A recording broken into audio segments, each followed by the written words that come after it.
How's it going? I'm MJ, and today we are going to spend some time reflecting on Hebrews 10:23 through 25. Now, to get started, I'm going to ask that you get in a comfortable position that's best for you and just take in this moment, take some deep breaths, and really get into just a reflective headspace. Let us hold tightly without wavering to the hope we affirm, for God can be trusted to keep his promise.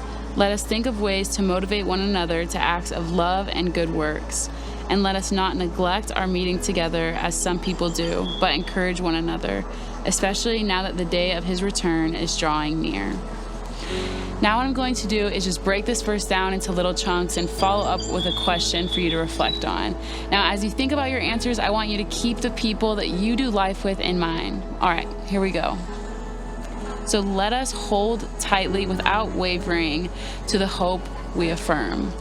So what does it look like for you to hold tightly to the hope you have in Jesus? Take a second and think about it.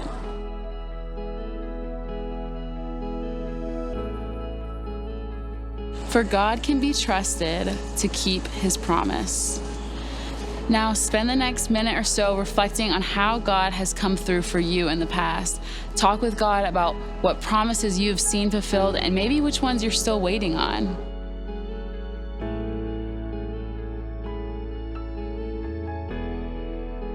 Let us think of ways to motivate one another to acts of love and good works.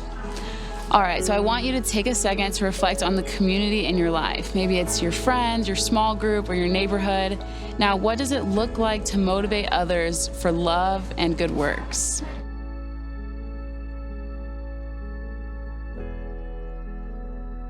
And let us not neglect our meeting together as some people do.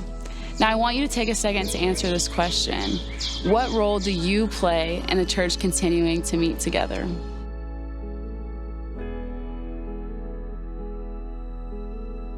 But encourage one another.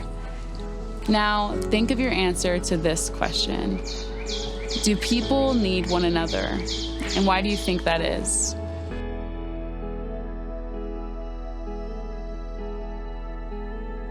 Especially now that the day of his return is drawing near.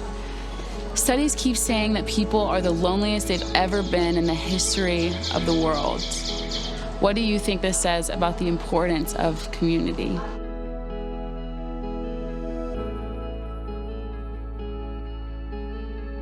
Now, as you return to your day, I want to invite you to continue talking to God about authentic community. Feel free to come back to this practice of reflection anytime.